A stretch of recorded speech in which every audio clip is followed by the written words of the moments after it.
if you're a parent, or even, if you just look around, it's pretty clear that children today are navigating, well, a world that feels way more complex and, frankly, more pressurized than ever. We're talking competitive sports, kicking in early, tough academics, tricky friendship dynamics, where fallouts can feel like the end of the world. And then there's hormones, obviously, which can really throw emotions for a loop. It's a lot. It absolutely is. And you're right, these aren't just little kid problems we can brush off. They're significant stressors, things that can genuinely impact a child's sense of safety, their security. I mean, think about the common stuff: bullying, peer pressure, maybe changing schools, which is huge, or even picking up on family money worries. These things are real. And they show up physically, right? Headaches, stomach aches, trouble sleeping, or emotionally, maybe anxiety, new fears popping up. Sometimes kids get clingy or aggressive or just struggle to manage their feelings.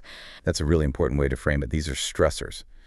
So, okay, given that, what's our plan for this deep dive? What kind of, proven strategies are we going to unpack for listeners? Yeah, so our mission today is exactly that. We want to equip you with practical, proven strategies for understanding resilience and, crucially, building it in your children. We're pulling from solid parenting guides, advice from pediatric groups, and psychological research. The goal is to help your child navigate this world with, hopefully, more confidence and optimism. Okay, let's unpack that word then. Resilience. We hear it thrown around all the time, especially with kids. But what does it actually mean? Is it just like bouncing back? Yeah. Or is there more to it? That's a really good starting point because it is more nuanced than just, bouncing back. Resilience, basically, is the capacity to recover pretty quickly from difficulties. There's this Filipino word, matatag, which kind of perfectly captures that sense of toughness, that inner strength. It's really the ability to rise above tough situations, to recover after a setback. Think of words like flexibility, pliability, plasticity.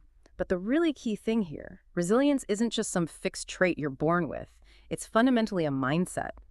And that's good news, because it means it can absolutely be nurtured, developed over time. Actually, it's kind of the opposite of perfectionism. Perfectionism often gets in the way of resilience because perfectionists are so afraid of mistakes, they don't take the risks needed to learn and grow. Okay, so it's a mindset we can actually help build. That's empowering. How do we do that? Are there specific, building blocks we should focus on? Absolutely. Yeah, experts often talk about these foundational traits. They're sometimes called the 6 Cs, core areas where parents can really make a difference and foster growth. The 6 Cs. Okay, that gives us a good framework. Let's dive in. What's the first one? So the first C is competence. This is about feeling capable. It's a child's ability to handle their environment, to build essential skills, maybe school stuff, social skills, even ways to handle stress. So as parents, we need to ask ourselves things like, am I letting my child make, safe mistakes, giving them a chance to figure things out? Or am I jumping in too quickly? Does my help accidentally send the message, I don't think you can handle this? It's really about letting them gain that experience. Right, letting them try and succeed or even try and fail safely. I can see how that builds confidence. How does that connect to the next C, confidence? Does it just naturally follow, or do we need to do more? That's a sharp question. Competence definitely feeds confidence, but it's not automatic. Confidence is that solid belief in your own abilities. So it involves really seeing the best in your child and helping them see it too. Specifically pointing out when they show fairness or persistence or kindness and helping them recognize their achievements, even the small ones. It's about genuine, specific praise, not just empty good jobs. Okay, competence leads to confidence, and then there's connection. This feels so crucial, especially now. Kids can feel really alone sometimes. It really is fundamental. Connection means those close ties with family, obviously, but also friends, school, the wider community. This builds that deep sense of security, of belonging.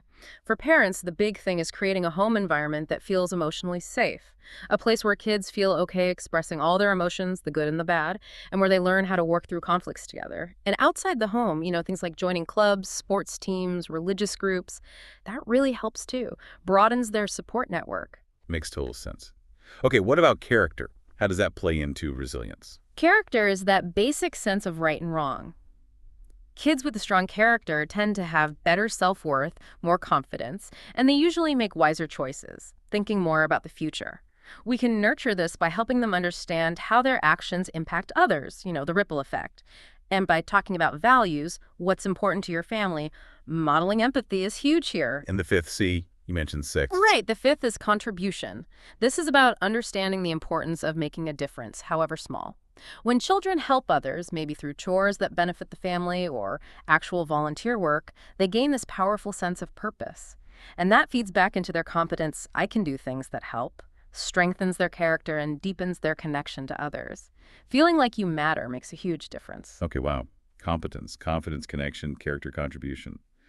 And did I miss one? Ah, good catch. Sometimes sources list 6, sometimes more that overlap. Some frameworks include coping as the 6th, explicitly teaching those stress management skills we touched on. Others integrate ideas like independence and optimism within these core 5, but those 5 really cover the key foundations. Got it. So we have the why and the core building blocks. Now, let's get practical. This is where it gets really interesting for parents listening. What are some actionable things we can start doing, like today? Okay, yeah, let's get into the how. One of the biggest shifts for parents is to really encourage problem solving and independence. It is so tempting to swoop in and fix everything for our kids, but doing that actually stops them from building that resilience muscle. So the strategy is let your child try to solve the problem first. Ask guiding questions like, what do you think you could do about that? That feeling they get when they figure it out themselves, that sense of achievement, it's huge. They need to experience that. It's such a key mindset shift for parents. I guess that applies to everyday responsibilities too, like chores and things. Exactly. Giving them age-appropriate responsibilities is vital. Chores, maybe helping make a simple meal, keeping their space tidy. The research is pretty clear. Kids who learn independence early tend to be happier, more successful later on. And remember that idea. Do less, not more for your kids. It sounds counterintuitive, right? Yeah, tell me more about that. Well, think about laundry. Maybe you, the parent, wash the clothes, but you expect your child to get their dirty clothes into the hamper. If you start getting more worried about their job putting clothes in the hamper than they are, guess what? It just became your job. So you don't nag, you don't check their room constantly. The consequence of not doing it might be they run out of clean socks. That's their problem to manage, not yours to fix preemptively. It teaches accountability. Ooh, that do less, not more idea is powerful and probably really hard for many parents, myself included. That instinct to just make things easier for them is strong. It is. It comes from a place of love, absolutely. But we have to reframe it sometimes. Allowing them to face small struggles, to figure things out is an act of love too. It's preparing them. Maybe your internal thought is, okay, this is uncomfortable for them right now, but it's a chance to learn. My job is to guide, maybe offer a suggestion if they're truly stuck, but not to take over. Empowering them, not rescuing them. Okay, another big one seems to be fostering a growth mindset and normalizing mistakes. We often focus on results like grades, but maybe that's not the best approach. Exactly right. The research really points towards praising the effort, the persistence, the time they put in, not just the final outcome. So instead of just, wow, an A, try, wow, you studied really hard for that test and it paid off. Or I saw how you kept trying different ways to solve that tricky math problem. That persistence is awesome. And we absolutely have to normalize mistakes. Make them okay. My husband uses that phrase, first spill of the day, just casually, which makes it seem normal, not a disaster. Or think of fail as first attempt in learning. It reframes it completely.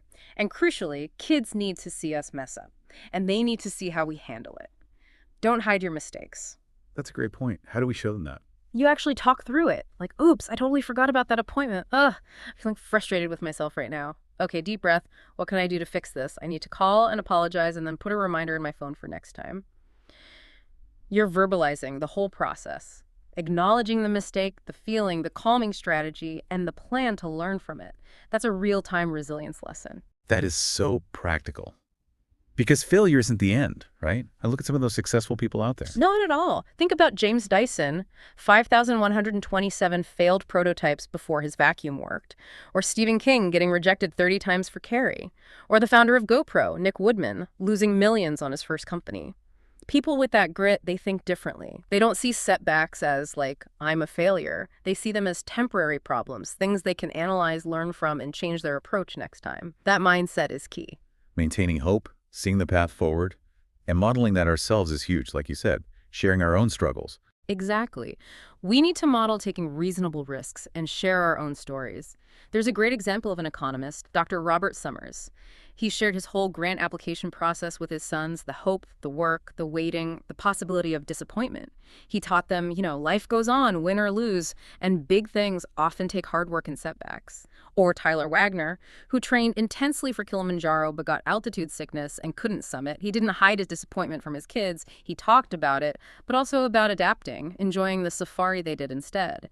These stories teach kids that discomfort, disappointment, they're temporary. Trying is still worthwhile. We can't let our desire to protect them rob them of those hard-won victories, even small ones, like finally passing that swimming test after failing before. That's so important, letting them have those experiences. Yeah. Which ties into creating a safe space and communicating effectively. What does that really look like day to day? It means your home feels like a place where it's okay to learn, to explore feelings, all feelings, and talk about anything without fearing judgment.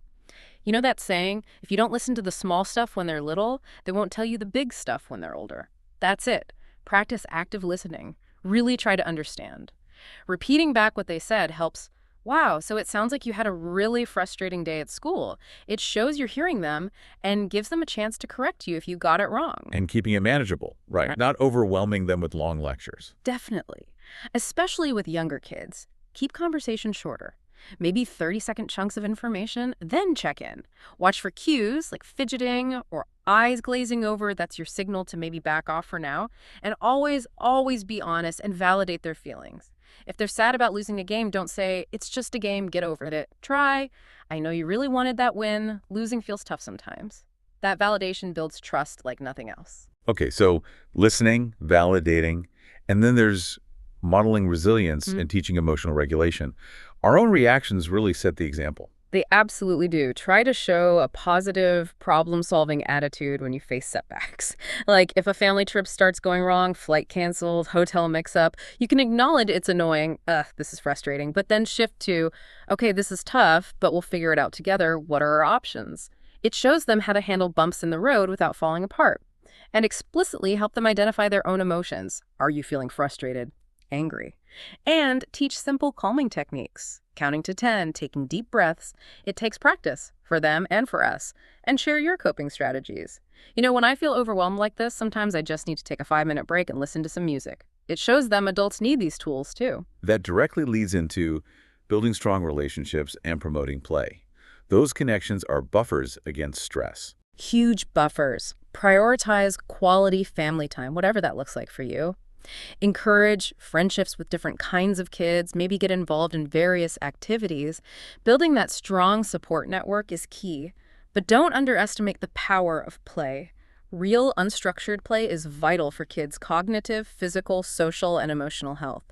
It builds imagination, problem-solving, physical skills, confidence, resilience. It feels like that kind of free play is disappearing, though, with schedules and screens. It is a major concern. Busy lifestyles, more academic pressure, squeezing out things like recess, and just so much passive screen time. We really need to actively protect and encourage unscheduled, independent, non-screen time. Let them be bored. That's where creativity happens. Promote what some call true toys, blocks, dolls, art supplies, things that require imagination over toys that just entertain passively. And when you join in their play, letting them lead. That builds incredible bonds and gives you windows to offer gentle guidance. Playing with them on their terms. I like that. Okay, now let's go. Teaching perspective taking and promoting optimism, helping them see the bigger picture. Yeah, helping them zoom out a bit. When they're upset about something, you might gently ask, okay, this feels huge right now, but will it still matter in a year? Not to dismiss their feelings, but to add context. Encourage them to see challenges not just as bad things, but as chances to learn or get better at something. And actively promote optimism. Focus on the positives, even when things aren't perfect. Simple gratitude practices work wonders. Like at dinner, everyone shares one thing they're thankful for. It really shifts the focus. I love that idea of assessing stressors. Is it a real threat or just a worry? Exactly. Help them ask, is this a real tiger or a paper tiger? Is it a genuine danger or a worry that's maybe blown out of proportion? It helps stop that catastrophic thinking spiral. And remember Angela Duckworth's advice, she studied grit, never quit in a valley. That moment when things feel hardest, that's often just before the breakthrough. Don't give up when you're down. Teach them that low points are usually temporary. And mindset again, which brings us to mindfulness. How does that fit in practically? Mindfulness is a really powerful tool for resilience. Jon Kabat-Zinn defined it beautifully. Paying attention in a particular way, on purpose, in the present moment, and non-judgmentally. It's about building awareness, not emptying your mind. You can weave simple things into the day. Just notice when you're multitasking and consciously focus on one thing. Take a mindful breath, like a 5-second inhale, 5-second exhale before starting something new. Or just consciously notice a physical detail right now, the feeling of your feet on the floor. These small acts build focus and calm. And of course, we can't forget the basics, supporting physical health, healthy body, healthy mind. So fundamental. Make sure kids are getting enough sleep, eating reasonably nutritious food, getting regular exercise. It directly impacts their mood, their energy, their ability to cope with stress. Also, try active relaxation, maybe stretching together, going for walks, and definitely carve out screen-free family time. A well-rested, well-fueled child is just better equipped for everything. And finally, as they're learning and growing through all this, it's important to celebrate small wins, right? Oh, absolutely. Catch them being resilient. Acknowledge their efforts, their small successes, their moments of coping well. Hey, I noticed you took a deep breath when you got frustrated at that puzzle. That was great. Recognizing those wins, no matter how small, builds their confidence and reinforces that they can handle things. It creates positive momentum because ultimately all these challenges change. Loss, failing, disappointment, arguments, they're normal parts of growing up. They aren't things to be avoided at all costs. They're actually teachable moments. Okay, that's a really important reframe. Not problems to fix, but opportunities to teach. But how do we actually use those moments when our kid is upset or struggling? It's hard not to just make it better. It is hard. Your instinct is to take away the pain. But instead, try shifting into coach mode. Ask yourself, okay, how can I help my child learn to cope with this feeling? Or what can they learn about themselves from this situation for next time? Maybe even, how could they turn this around or avoid it happening again? The goal isn't zero pain. It's coaching them through the challenging moments, helping them process it, and maybe reflecting afterwards on what they learned. That's what builds those psychological muscles, makes them stronger for whatever comes next.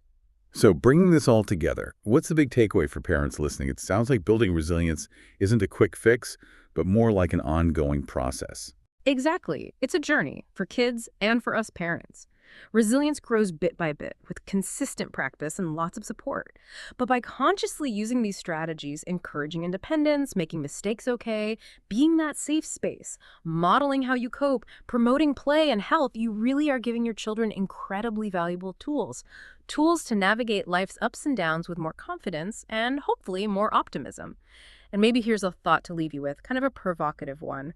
You know the saying, the stronger the wind, the stronger the trees. What small wins, what little challenges, manageable struggles, opportunities for learning could you perhaps consciously allow your child to navigate today? Knowing that each one they weather, with your support, helps them build stronger roots, stronger psychological muscles for the future. That's a powerful question to reflect on.